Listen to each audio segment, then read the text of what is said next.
जब ये लोग सरकार में थे तो तब बढ़ा लेते, जब सरकार में रहते हैं लोग तो याद नहीं रहता है सामाजिक पेंशन। अरे भैया विपक्ष में हो, चुनाव हुआ नहीं है, वादे किस बात की कर रहे हो? महिला सम्मान योजना, माई बहन योजना, कौन चीज योजना? अरे एक ही योजना आपको आती है, भ्रष्टाचार योजना। तेजस्वी जी, आपके कहने से बिहार की जनता फिर से अंधेरे में नहीं रहेगा, लालटेन युग में अब फिर से उजाले में है और उजाले में है। हम लोगों ने कल मांग भी की थी कि 200 यूनिट फ्री में बिजली किया जाए। माई बहन मान योजना के तहत कम से कम 2500 रुपया प्रति माह जो है वो दिया जाए।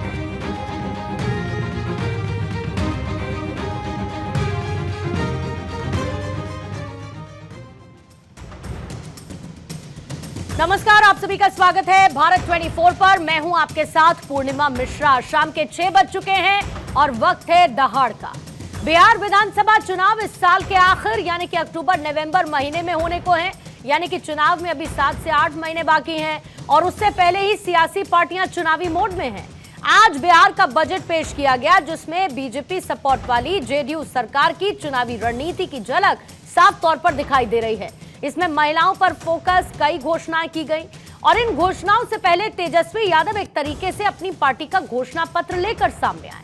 उन्होंने भी मुफ्त की रेवड़ियों का जमकर ऐलान कर दिया। कुल मिलाकर देखा जाए तो बिहार चुनाव में बेशक अभी वक्त है, लेकिन यहां के नेता अभी से चुनावी मोड में जा चुके हैं। जेडीयू आरजेडी के नेता हर बात को चुनाव से जोड़कर सियासी स्टेटमेंट दे रहे हैं। मुख्यमंत्री नीतीश कुमार ने जहां पर 38 जिलों की यात्रा में 30,000 करोड़ से ज्यादा की योजनाओं की घोषणा की है, तो वहीं पूर्व डिप्टी सीएम तेजस्वी यादव भी पिछले 5 महीने से अलग अलग जिलों में जा रहे हैं, जहां पर तेजस्वी आरजेडी कार्यकर्ताओं से मुलाकात कर रहे हैं। दूसरी तरफ लालू प्रसाद यादव अपने बेटे तेजस्वी को अगला मुख्यमंत्री घोषित कर चुके हैं। कुल मिलाकर बिहार में लड़ाई नीतीश वर्सेस तेजस्वी तो होने शुरू हो चुकी है। दोनों पार्टियों ने भी चुनावी घोषणाओं में अपने वोट बैंक को मजबूत करना शुरू कर दिया। दोनों पार्टियों ने महिला कार्ड को लेकर दांव खेलना शुरू कर दिया। जाहिर है, जो अपने आप में कुछ सवालों को पैदा करते हैं।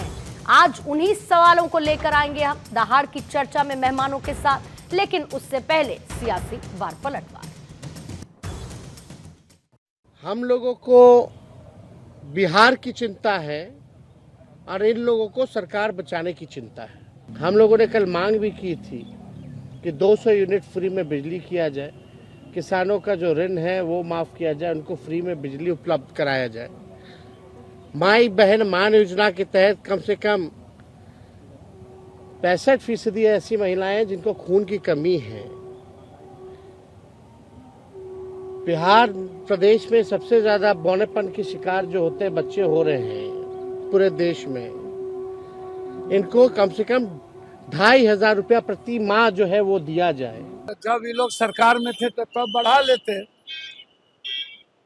जब सरकार में रहते हैं लोग तो याद नहीं रहता है सामाजिक पेंशन। जब देश में किंग मेकर थे तब याद नहीं था जाति जनगणना। ये आवाज जो बजट का दिखाते रहते हैं, शब्दबाग दिखाते हैं। हम तो हाई कोर्ट से, सुप्रीम कोर्ट से आग्रह करेंगे, ये चुनावी मौसम में जनता के पैसे के द्वारा जो ये मार्केटिंग की जाती है कि हम बिजली फ्री या फलना फ्री और ये देंगे 2,500, इसको रोक लगना चाहिए। अरे भैया विपक्ष में हो, चुनाव हुआ नहीं है, वादे किस बात की कर रहे हो? महिला सम्मान योजना, माई बहन योजना, कौन चीज योजना? अरे एक ही योजना आपको आती है, भ्रष्टाचार योजना। 11 तारीख को राउज एवेन्यू कोर्ट में सुनवाई है उस भ्रष्टाचार योजना पे। तो खैर तेजस्वी यादव को ये सब तो लिख लोड़ा पड़ पत्थर वाला हाल है, उनको समझ में तो आएगा नहीं। बिहार की जनता, लालू जी, जो 30 साल के बच्चे हैं, 35 साल के लड़के हैं, लड़कियां हैं, उनको भी मालूम हो गया है कि आपके राज्य में लूट है, बलात्कार है, डकैती है, आगजनी है, फिरौती है। अब ये सारे आपके रोजगार के मॉडल हैं। बिहार अब डबल इंजन की सरकार नरेंद्र मोदी और नीतीश कुमार की सरकार है। तो आइए जल्दी से आगे बढ़ते हुए सवालों का जिक्र और उसके बाद मेहमानों से आपका तारुफ करवाऊंगी। पहला सवाल चर्चा में यही कि बिहार बजट, सत्ता का टिकट, चुनाव निकट, रेवड़ियां खटाखट, जीत की चाबी दीदी अम्मा भाभी, पार्टियों का चुनावी ऑफर, बिहार का वोटर किसकी तरफ, रेवड़ी वाला फॉर्मूला हिट, आजमा रहे हैं तेजस्वी नीतीश। हमारे साथ मौजूद हैं बीजेपी के प्रवक्ता राकेश पोद्दार, ज्योति कुमार सिंह हैं कांग्रेस के प्रवक्ता, जेडीयू के प्रवक्ता कुंवर अजय सिंह साहब हमारे साथ मौजूद हैं, साथ ही सौरभ दुबे अब से थोड़ी ही देर बाद चर्चा में मौजूद रहेंगे। हमारे साथ जयंत जिज्ञासु जी भी हैं आरजेडी के प्रवक्ता, और थोड़ी ही देर बाद जनार्दन सिंह सिग्रीवाल साहब हैं बीजेपी के सांसद, वो भी चर्चा का हिस्सा बनेंगे। आप सभी मेहमानों का बहुत बहुत स्वागत करती हूँ। सबसे पहले कुंवर अजय सिंह आपके पास आते हुए, क्योंकि आज बजट पेश किया गया है बिहार में और ये कहा जा रहा है ये पूरी तरीके से पॉलिटिकल बजट है, और पॉलिटिकल बजट में महिलाओं पर बम बम बहुत सारी आपने बौछारें कर दी कि ये महिलाओं के लिए करेंगे वो करेंगे। क्या महिलाओं के लिए बजट में ऐलान करने के साथ एक पॉलिटिकल एजेंडा या फिर जीत की गारंटी को जेडीयू सुनिश्चित करना चाहती है आने वाले चुनावों में? पूर्णिमा जी, सबसे पहले मैं आपके चैनल के माध्यम से बताना चाहता हूं कि बिहार के संतुलित बजट में कहीं भी फ्री की रेवड़ी नहीं बांटी गई। जिन मां बहनों को या बहन बेटियों को माननीय नीतीश कुमार जी बिहार जैसे पिछड़े प्रदेश, लालू या अब मैं बार बार अगर कहूं यानी पिछले सरकार के जो जंगल राज्य था उससे उबार करके जिस तरीके से बिहार को विकास के पथ पर देश के सबसे अग्रणी राज्यों में ला करके माननीय नीतीश कुमार जी ने खड़ा किया है, आज देश के सभी राज्यों से बिहार का विकास दर लगभग 10.4 है, अर्थात देश के सभी राज्यों में सर्वोच्च दर है ये। तो अगर बिहार इस तरीके से विकास कर रहा है माननीय नीतीश जी के नेतृत्व में, और आपसे ये भी बताना चाहूंगा कि स्टूडेंट क्रेडिट कार्ड केवल बिहार जैसे प्रदेश में ही है, देश के किसी अन्य राज्य में नहीं है। ये सारी चीजें जो बहन बेटियों के लिए, जो मां बहनों के लिए या किसान नौजवान सबके लिए जो संतुलित बजट बिहार सरकार का आया है, इससे विपक्षी तो हताश होंगे ही। और बिहार की जनता ये जानती है कि जो भी बजट है ये संतुलित है और स्वच्छ है, न्याय के साथ विकास करने वाले माननीय नीतीश कुमार का जो बजट है वो वाकई बिहार की जनता उससे खुश होगी, और अगला सरकार फिर नीतीश कुमार का ही होगा, यानी बिहार में बहार होगा और अगला सरकार नीतीश कुमार का ही होगा। मैंने यही तो कहा कि बहार और बम तो की, लेकिन महिलाओं के लिए बहुत ज्यादा की, इसीलिए मैंने अजय सिंह साहब उसी से आपसे सवाल मैंने लिया था। लेकिन पोद्दार साहब मैं आप ही से पूछ लेती हूँ, आप क्योंकि पिछले चुनावों में और विधानसभा चुनाव जब हुए तो हमने हरियाणा देखा, हमने महाराष्ट्र देखा, फिर उसके बाद हमने दिल्ली देखा, हमने ये देखा कि किस तरीके से आधी आबादी और प्रधानमंत्री जब 4 जातियों का जिक्र करते, महिलाओं की बात करते हैं, वो रिफ्लेक्शन कहीं ना कहीं चुनावी वादों में नजर आया। वो चुनावी वादे होने में अभी समय है और शायद इसीलिए अजय सिंह साहब कह रहे हैं कि कोई मुफ्त की रेवड़ियां महिलाओं के लिए अभी हमने नहीं बांटी है या हमने उनका भी कोई ऐलान किया। बजट हमने रखा, संतुलित बजट है। लेकिन जिस तरीके से महिलाओं पर फोकस किया गया, जाहिर है कि बीजेपी चाहती है कि जो महिला वोटर है, जो आधी आबादी है, वो उनके साथ उसी तरीके से रहे जैसा कि बाकी राज्यों में सत्ता के टिकट के तौर पर महिलाएं रही हैं। क्या ये ध्यान में रखते हुए एक बजट सामने रखा गया है जिसे हम पॉलिटिकल बजट भी कह रहे हैं? देखिए पूर्णिमा जी, पॉलिटिकल बजट नहीं है, बिहार के विकास के, बिहार के विकसित बनाने का बजट है। और पिछले 2023 और 24 में 38,000 से ज्यादा इस बजट में हम लोगों ने देने का काम किया। 3,18,000 का बजट है। इस बजट में सभी लोगों को दिया गया। हम कहना चाहते हैं कि एससी और एसटी के लिए हम लोगों ने 1735 करोड़ का बजट रखा है। स्वास्थ्य विभाग के लिए 20,000 का बजट रखा है। गृह विभाग के लिए 17,000 का बजट रखा है और शिक्षा विभाग के लिए 60,000 का बजट रखा है। और इस बजट में महिलाओं के साथ हम लोग जो काम करना चाहते हैं, महिलाओं को उत्थान के लिए माननीय नीतीश कुमार चाहे जीविका के माध्यम से हो, चाहे किसी और के माध्यम से हो, जोड़ने का काम किया। जीविका के माध्यम से आज 1 करोड़ महिलाएं बिहार की उत्तीर्ण हो रही है, महिलाएं आगे बढ़ रही है, उस पर हम लोग चिंता करते हैं। लेकिन साथ साथ में मैं कहना चाहता हूँ, किसान की भी बात हम लोगों ने कही, मूंग अरहर दाल को एमएसपी रेट पे लेना है। स्वामीनाथन का जो रिपोर्ट है, स्वामीनाथन की रिपोर्ट के अनुसार हम बिहार की विकास करना चाहते हैं, किसानों का, किसान की आय दुगुनी हो, उस पर हम लोग काम कर रहे हैं। और बात रही तेजस्वी जी की, तेजस्वी जी बिहार की चिंता मत कीजिए, बिहार की चिंता जनता का जनादेश लगातार 2005 से हम लोगों को मिल रहा है। 2025 से 30 फिर से नीतीश की सरकार बनेगी। और मैं कहना चाहता हूँ, मां बहन की योजना की बात कर रहे हैं तेजस्वी प्रसाद यादव जी, मां आपकी राबड़ी देवी जी मुख्यमंत्री बनी है,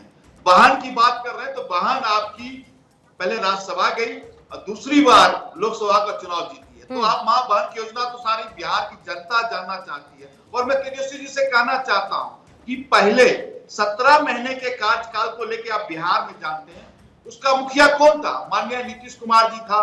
10 लाख नौकरी की जो बात कर रही है वो हमारे घोषणा पत्र में था। 2020 में हम लोगों ने घोषणा की थी कि हम 10 लाख लोगों को नौकरी देंगे, रोजगार देंगे।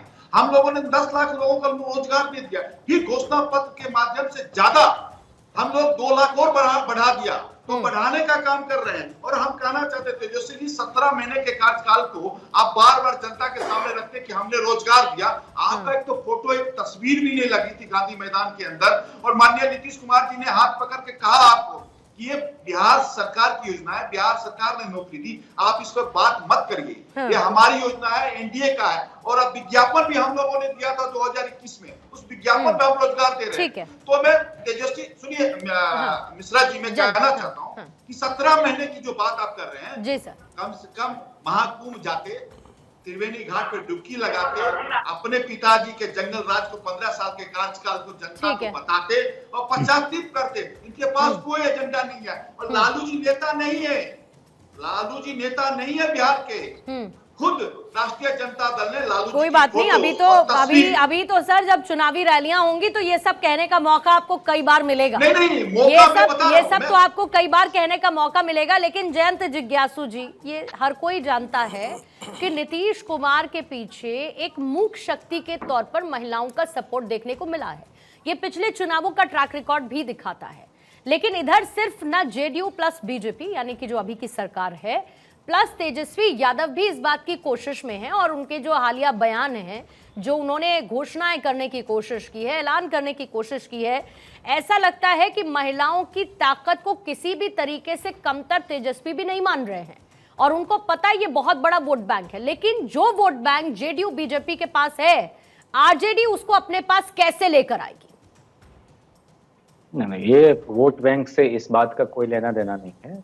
समाज में जो आधी आबादी है, बल्कि उसको पूरी आबादी कहना ठीक रहेगा, अपने आप में वो मुकम्मल हैं। उनके स्वावलंबन के बगैर, उनके आर्थिक सशक्तिकरण के बगैर, उनकी शिक्षा के बगैर हम कैसे एक स्वस्थ और सशक्त समाज का निर्माण कर सकते हैं? तो इसलिए उन्होंने कहा कि भाई, जो खर्च चलाती हैं, जो घर का बजट भी देखती हैं, और जो इस पूरी एक परिवार के का जो एक कॉन्सेप्ट है उसको बेहतर समझती हैं, तो उनको क्यों नहीं हम 2500 रुपये हर महीने उनके खाते में डालें। तो और यह भी कहा कि हमारी घोषणाएं हैं, चाहे वो बढ़ाने की सामाजिक सुरक्षा पेंशन, चाहे बुजुर्गों का हो या निःशक्त लोगों का हो, उसको आप बढ़ा के 1500 कीजिए और आप चाहे तो कॉपी कर लें।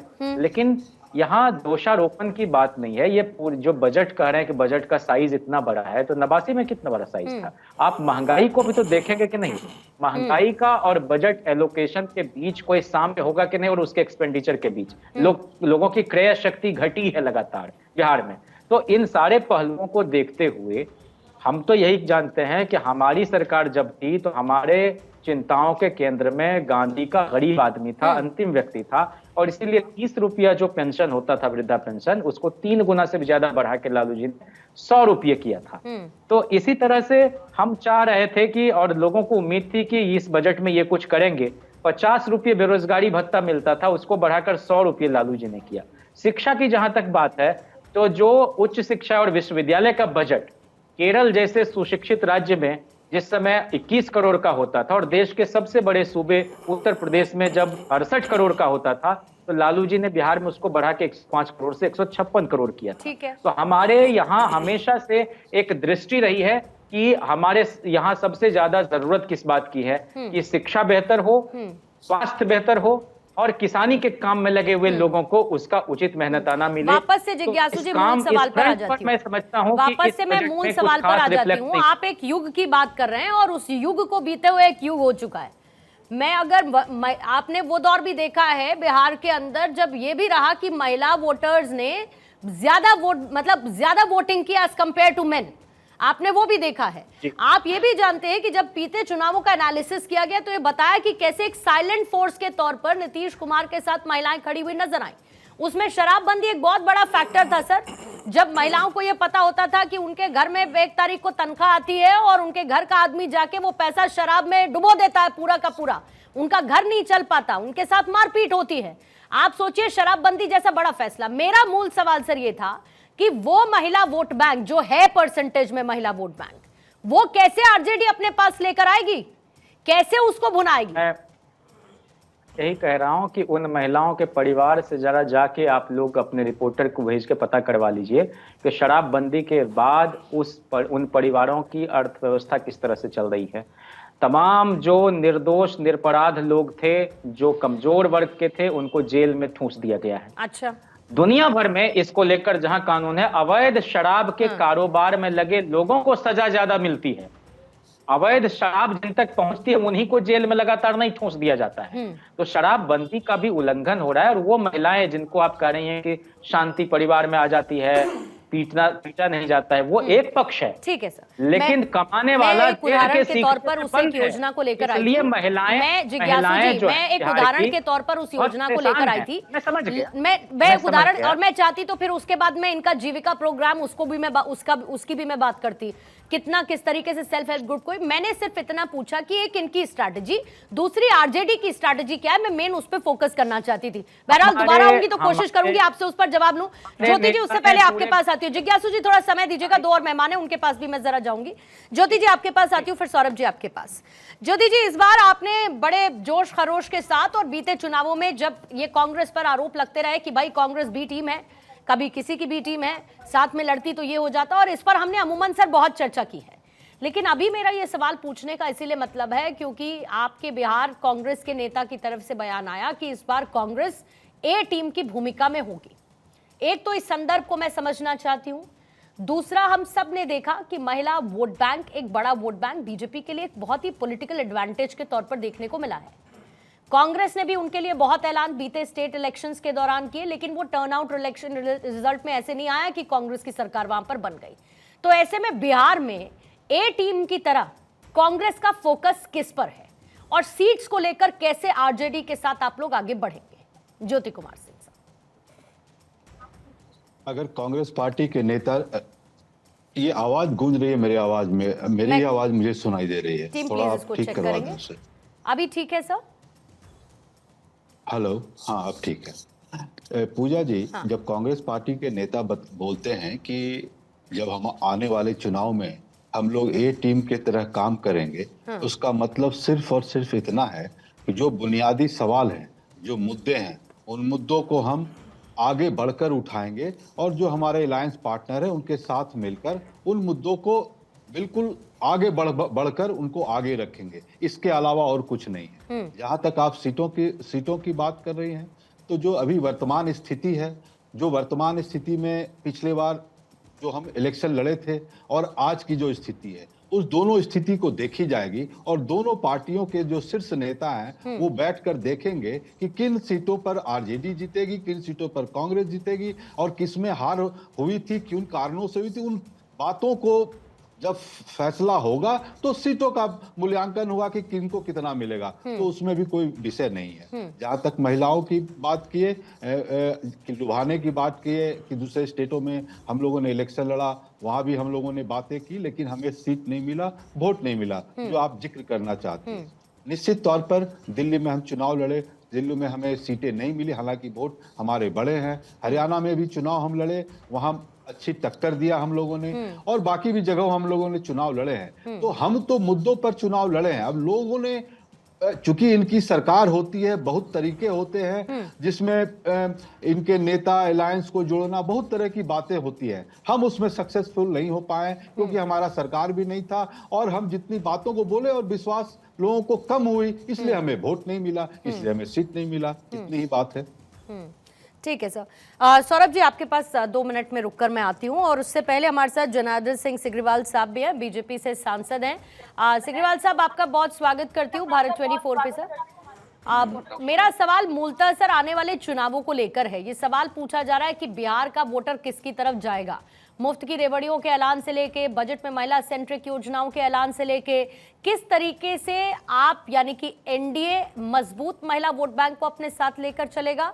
दूसरा, ऑपोजिशन भी तो फिर वही क्लेम कर रहा है जो ऐलान आप कर रहे हैं। क्या तेजस्वी यादव इसमें पीछे हैं? क्या तेजस्वी यादव ग्राउंड पर नहीं जा रहे हैं? क्या तेजस्वी यादव लोगों के घर तक नहीं पहुंच रहे हैं? क्या तेजस्वी यादव यात्रा नहीं कर रहे हैं? क्या तेजस्वी यादव ये नहीं कह रहे हैं कि हम सबको साथ लेकर चलेंगे? और फिर क्या एंटी इनकम्बेंसी एक बीजेपी के लिए, एनडीए के लिए फैक्टर आपको दिखता है बिहार के इलेक्शंस में सामने आता हुआ? हेलो सिग्रीवाल साहब, आप तक आवाज आ रही है मेरी? हेलो हेलो मेरी आवाज जा रही है सर? आ रही है।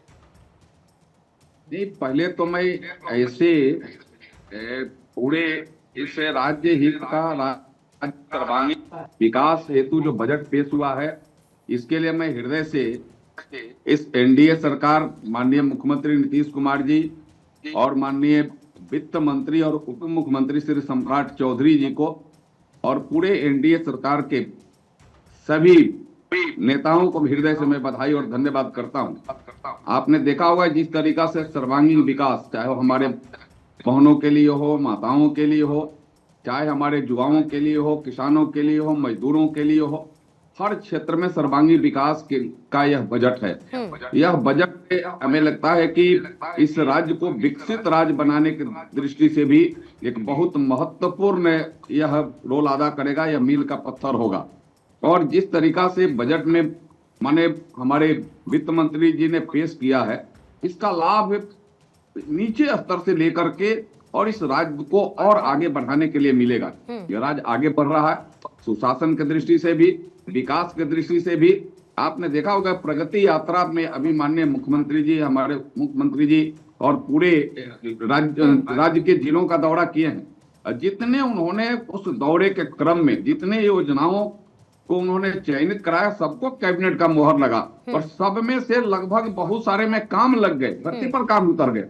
तो हम तो धरती पर काम उतरने वाले लोग हैं। जहां महागठबंधन की बात है, आरजेडी की बात है, तो आरजेडी कभी भी अभी अपने वादे को पूरा नहीं किया है। और आरजेडी वो जंगल राज, वह लूट, हत्या, बलात्कार आज भी इस राज्य की जनता नहीं भूली है। इसमें अगर नेता प्रतिपक्ष को अगर मैं पूछूं कि आप तो चांदी का सोने का चम्मच मुंह में लेकर जन्म लिए हैं, आप इस राज्य के दुर्दशा को नहीं देखे हैं, लेकिन कम से कम उस दुर्दशा वाली जो समय थी, अपने पूज्य पिताजी से पूछ लीजिए कि कैसे इस राज्य की दुर्दशा थी। ना यहाँ एक हमें लगता है कि व्यवसायी ठीक थे, ना एक अधिकारी ठीक थे, और न यहाँ की जनता को यह भरोसा था। सारे लोग त्रस्त थे, सारे लोग डर से स्थिति में रहते थे। लेकिन आज अमन, चैन, शांति और विकास, यह पूरा का पूरा यह आज इस एनडीए सरकार में माननीय मुख्यमंत्री नीतीश कुमार जी के नेतृत्व में और हमारे उप मुख्यमंत्री श्री सम्राट चौधरी जी, विजय सिन्हा जी और सरकार एनडीए की सरकार में है। और उसका यह बजट जीता जागता उदाहरण है। यह बजट सर्वांगीण इस राज्य का विकास करेगा। और मैं बताऊं कि अभी थोड़े दिन पहले माननीय प्रधानमंत्री जी आए थे और जो जो भी बातें इस राज्य के विकास के लिए होना चाहिए, तमाम बातों पर उन्होंने मोहर लगाने का काम किया। और यहीं से किसान सम्मान निधि का अपने ऐसे बिहार से बजट दबा करके और देश के लगभग 10 करोड़ किसानों के खाते में लगभग 22,000 करोड़ रुपया यहाँ से गया है। ऐसे ही हमारे महिलाओं के लिए, ऐसा ही युवाओं के लिए, ऐसा ही हर स्तर के लोगों का लिए विकास का काम राज्य सरकार ने किया है। और बजट उसका हमें लगता है परिपूर्ण करेगा, बजट और उसमें गति लाने का काम करेगा। इसलिए बजट प्रस्तुत करने के लिए मैं राज्य सरकार और माननीय वित्त मंत्री जी श्री सम्राट चौधरी जी को हृदय से बधाई और धन्यवाद करता हूं। अपने तरफ से, अपने क्षेत्र की तरफ से और बिहार वासियों की तरफ से यह बिहार आगे बढ़ रहा है, बिहार आगे बढ़ेगा, विकसित बिहार बनेगा और उसमें यह बजट बिल का पत्र शामिल। ठीक है सर, सौरभ जी आपके पास आते हुए, क्योंकि धन्यवाद सर, डब्ल्यू फैक्टर की हम बात करें। ज्योति जी आ रही हूँ, बस काउंटर उसके बाद लूंगी, जिज्ञासु जी भी इस पर काउंटर रखना चाहेंगे। जरा सौरभ जी से मैं एक सवाल ले लूं। सौरभ जी, पिछला चुनाव अगर बिहार का हम देखेंगे तो बिहार के चुनाव में एक बहुत थिन मार्जिन नजर आया था। अगर उसके नंबर्स पर हम रिफ्लेक्ट करें, आरजेडी सिंगल लार्जेस्ट पार्टी के तौर पर एक बड़ी सीट 125 सर मुझे करेक्ट कीजिएगा, कितनी उनके लगभग 110 सीट, माफी 110 सीट उनके पास आई थी सिंगल लार्जेस्ट पार्टी के तौर पर। वहीं दोनों का बीजेपी और जेडीयू का मिला के 125 के आसपास लगभग रहा था। एलजेपी एक सीट रही। बहरहाल बहुत सारे चुनावी फैक्टर्स हैं। चिराग पासवान, क्या नीतीश कुमार का आखिरी टर्म हो सकता है क्या? इसके बाद चिराग पासवान को क्या मौका मिलेगा?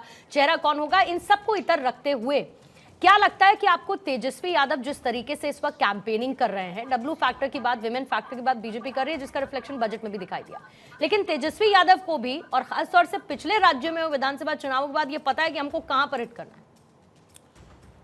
देखिए पूर्णिमा जी, जो बिहार की राजनीति है, बिहार के जब चुनाव होते हैं तो पूरी तरह से जो है उसकी परिस्थितियां जो है वो भिन्न तरह की होती हैं, क्योंकि वो पूरा जातिगत जो है समीकरण वहां पर दिखाई देता है। क्योंकि अभी देखिए हमने दिल्ली का चुनाव देखा, दिल्ली के चुनाव में जाति समीकरण नहीं चलता, लेकिन बिहार के समीकरण, बिहार के चुनाव में पूर्णतः जो है वो जाति समीकरण ही वहां पर जो है वो हमेशा से जो है वो दिखता आया है कि वही भारी पड़ा है। और अब जातियों में बात कर लें तो 37% जो अति पिछड़ी जाति है, अति पिछड़ी जाति का जो वोट परसेंटेज है वो 37% है। उसके बाद पिछड़ी जाति है वो लगभग वो 27% के आसपास है।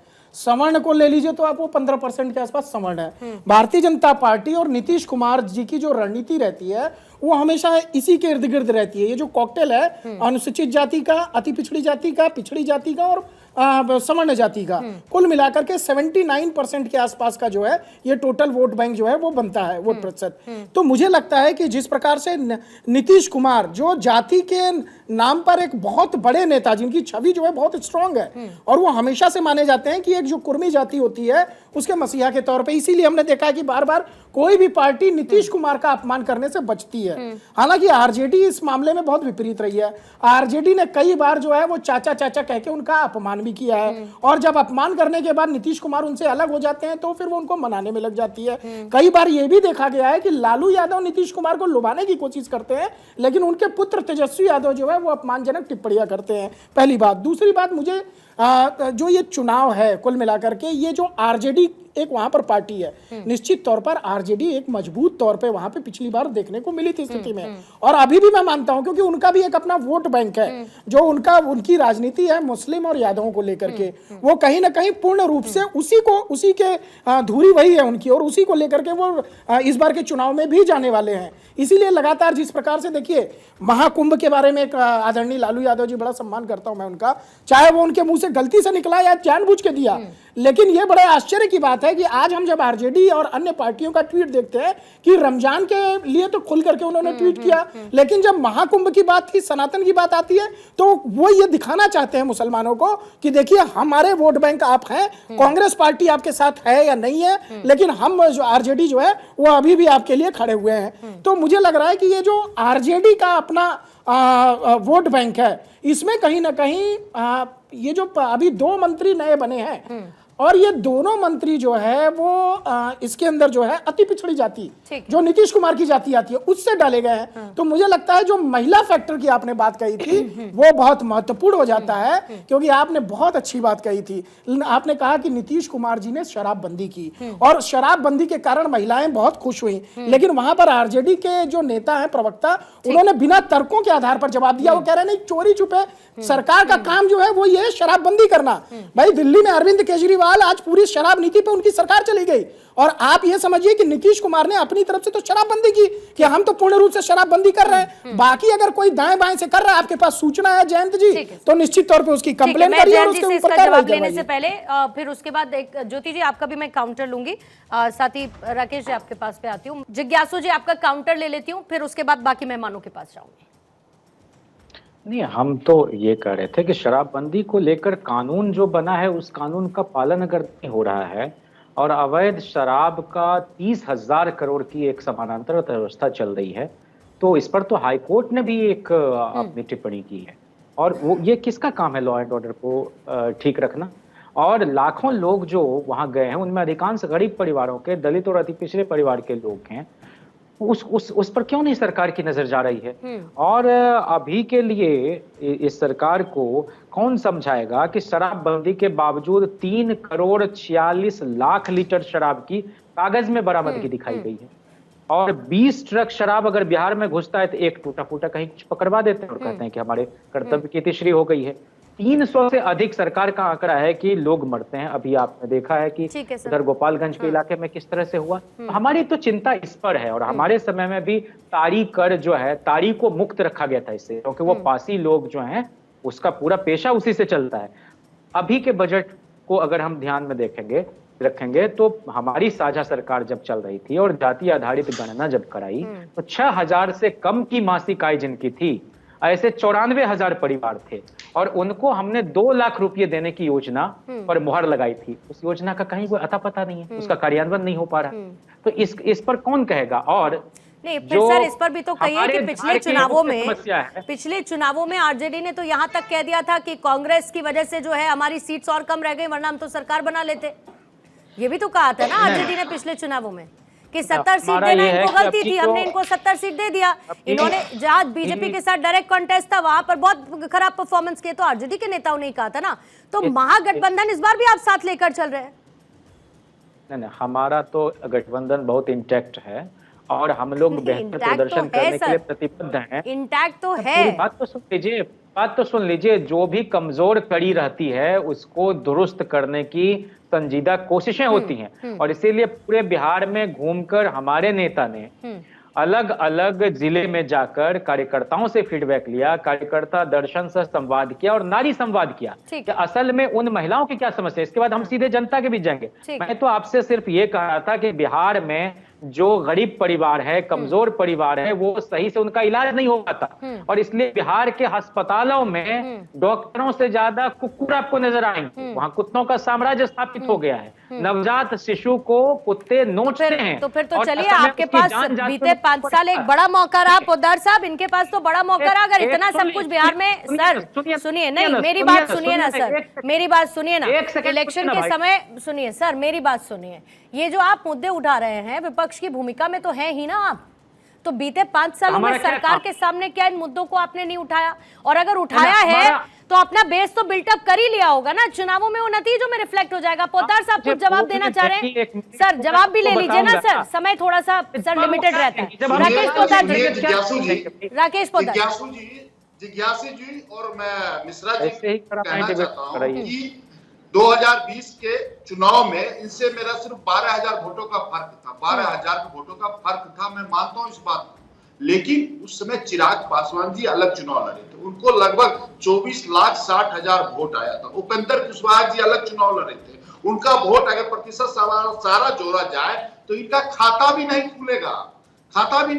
तो इसके लिए चिंता मत कीजिए, विजन नहीं है आपके पास। और उसके बाद इनके पास मैं पूर्णिमा जी कहना चाहता हूँ मिश्रा जी कि बिहार में माई समीकरण है, यानी मुस्लिम और यादव। उसके बाद और जाति आदमी कहाँ चले गए, जाति के लोग कहाँ चले गए, अपर कास्ट के लोग कहाँ चले गए, राजपूत कहाँ चले गए, भूमियार कहाँ चले गए। तो उनकी चिंता इनको नहीं, सिर्फ माई समीकरण की चिंता है। और मैं कहना चाहता हूँ डबल इंजन, पूर्णिमा जी डबल इंजन की सरकार है। डबल इंजन किसको कहा जाता है? जिज्ञासु जी को मैं बताना चाहता हूँ। मोदी जी कहते हैं सबका साथ, सबका विकास, सबका विश्वास, सबका प्रयास। बिहार के मुख्यमंत्री जी क्या कहते हैं कि 7 निश्चय का विजन जो है, जो पार्ट 2 चल रहा है, उसके अनुसार बिहार विकसित हो रहा है। इसी को कहते हैं डबल इंजन की सरकार। और मैं कहना चाहता हूं कि भारत सरकार का बजट और बिहार सरकार का बजट मिलकर बिहार विकसित बनेगा। बिहार इसलिए विकसित बनेगा, अटल जी अपने हाथों से माननीय मुख्यमंत्री जी को, नीतीश कुमार जी को मुख्यमंत्री बनाने का काम किया। और मैं एक बात कहना चाहता हूँ, नहीं तो इस बार भी नीतीश कुमार ही बनेंगे ना मुख्यमंत्री? मैं जिम्मेदारी के साथ कर रहा हूँ। आज बजट सत्र के दौरान हमारे नहीं तो फिर माननीय सम्राट चौधरी अजय सिंह जी फिर भी सब कुछ होने के बावजूद भी ये कहने से नहीं चूकते कि नीतीश कुमार तो फिर इधर से उधर ना चले जाएं। वो बार बार कह दें कि अब इधर उधर नहीं जाएंगे, लेकिन उसके बावजूद ये कहते हैं कि पता नहीं है। कुंवर अजय सिंह जी। पूर्णिमा जी, हाँ। आपके माध्यम से, आपके चैनल के माध्यम से मैं पूरे प्रदेश और देश की जनता को ये बतलाना चाहूंगा कि जो राजद है वो पार्टी है या नहीं है। तेजस्वी और लालू जी का चेहरा देख करके बिहार की जनता और जंगल राज्य की भयावह स्थिति याद कर लेती है। ये Lalu Yadav daughters and sons private limited जो राजद है, ये प्राइवेट लिमिटेड एक कंपनी है, इसके पास कोई विजन नहीं है। बिहार की जनता जानती है कि ये लालू यादव को अपना लालटेन बचाने की ही चिंता है। लालटेन यानी लाली प्लस लाला मिला के जो इनके टेन हैं, उन्हीं टेन को बचाने की इनकी इच्छा है।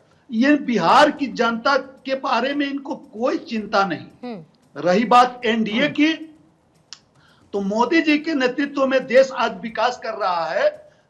तो माननीय नीतीश कुमार के नेतृत्व में सुशासन, न्याय के साथ सुशासन बिहार में आज 18 सालों से स्थापित है। ठीक है। और बिहार की जनता को यह भरोसा है कि माननीय नीतीश कुमार के नेतृत्व में बिहार देश के अग्रणी राज्यों में स्थापित होगा। बिहार का चहुमुखी विकास होगा। ठीक है। जिन्होंने लालू जी के जंगल राज्य से बिहार वासियों को उबारा था, वो वाकई देश के सबसे अग्रणी राज्य में बिहार। ठीक है सर, पहले ज्योति जी का काउंटर लेना चाहूंगे। जिज्ञासु जी, समय रहा तो फिर सौरभ जी आपके पास भी, लेकिन अगर आप काउंटर बीच में रख रहे थे ज्योति जी, तो शायद आप म्यूट पर थे सर, तो आपकी आवाज इधर नहीं आ पा रही थी। एक बार फिर से दोहरा दीजिएगा जो कह रहे हैं। दूसरी तरफ सर सवाल मेरा फिर ये भी है कि अगर 2020 में 19 सीटें सर मात्र, और हमने इसको लेकर सर पहले भी चर्चा की है, और आज मैं पूर्णिमा आपके साथ जुड़ी हूँ, शायद आपको कंफर्म नहीं है, लेकिन मैं कह रही हूँ 19 सीटें सर 2020 के चुनावों में 70 सीटों में से, और फिर बात निकल कर ये आई आरजेडी की तरफ से कि भाई इनको तो 70 सीटें देना ही गड़बड़ बात थी। ठीक है पूर्णिमा जी, आप एनडी गठबंधन के लोगों से आज के बजट पर बात कर रही हैं और हमसे आप सीटों की बात कर रही हैं। ये ठीक नहीं है। अगर वो बजट पर बात कर रहे हैं तो मैं पहले बजट का जवाब दूंगा, उसके बाद आपके सवाल का जवाब दूंगा। अब ये जो जंगल राज, अब ज्योति जी आपको भी थोड़ी मुझे समझाना पड़ेगा सर, आप इतने सीनियर हैं। बजट का सवाल तो मैंने पहले भी आपसे, जब मैंने पूछा महिला फैक्टर, जब मैंने डब्ल्यू फैक्टर की बात की जिनका इन्होंने बजट में ऐलान किया, और आपको मैंने ये भी कहा कि बाकी राज्यों में आप लोगों ने भी महिलाओं के लिए इसी तरीके का ऐलान किए थे, तो वो मेरा दोनों मिक्स सवाल था और उसका जवाब उसी अनुरूप दे चुके हैं पहले।